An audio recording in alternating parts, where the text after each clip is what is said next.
I feel trapped at the toxic workplace. I thought I had moved on after leaving the place, but the scars of workplace bullying lingered. It drained me. It stole my passion.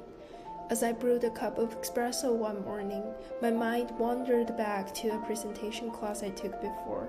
I remembered choosing passion over profession as my topic, because passion ultimately drives profession. It brings the insights and happiness we seek in our work. I shared something that no one knew about me, Deconstructionism. Deconstructionism is a philosophy developed by a French philosopher, Jacques Derrida. It challenges the traditional notions of language, meaning, and how we understand the world by revealing contradictions within text and ideas. To understand it, we start with how Derrida thinks. In his writing, one thread goes through his work: undecidability. It challenges the existing binaries, life and death, good and evil, right and wrong. What challenges them? The living dead, zombies. They make life and death no longer a simple opposition. It's a debate among all concepts, questioning definition we take for granted. The way it disrupts the relationship within binaries makes some people consider deconstruction as anti-foundation.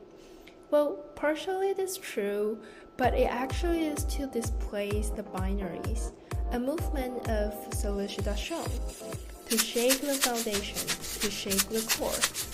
Take architecture, for example. It's always been about conservative displaying order, stability, and logic, alongside postmodernism in 1960s, which rejected modernism's rigid structure in shapes and logic. A new movement evolved in deconstructivism.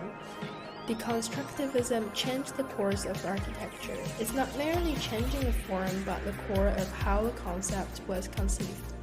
It questioned the root of architectural design. This led me to another question. What is inside the core? What makes up the foundation? That's where Derrida's idea of the trace comes in, appearing in of grammatology. Usually, we think a trace is static, a mark. But Derrida sees it as an interaction. Its relay of differences depends upon structural undecidability. Simply put, it's about the origin of meaning, a signifier pointing back to the origin, and this is how we communicate.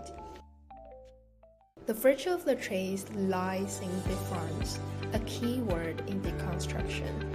It's not a French word, it's not even a word. It's a fusion of two actions, differing and deferring. We know what it means to differ, but why differ? To visualize this, let's look at an ancient painting, a woman separated from her lover tracing his shadow on the wall.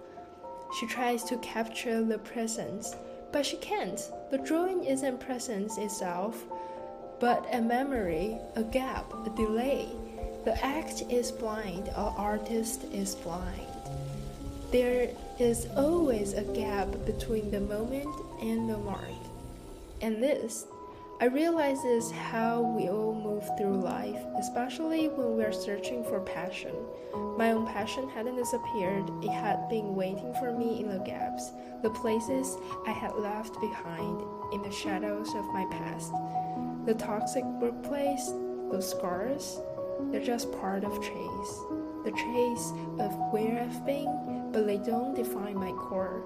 So I asked myself, what's really at my core? What truly drives me? In that uncertainty, I found my path. I began to disrupt the binary of what I thought my life should be and embrace the possibility of change. I questioned everything I had accepted, and curiosity guided me back to my passion. Here's the thing, the key is not to let the shadows blind you. The gaps, the uncertainties, they are not signs of weakness. They are spaces for growth, for discovery. Keep looking, keep questioning, and most importantly, keep being curious.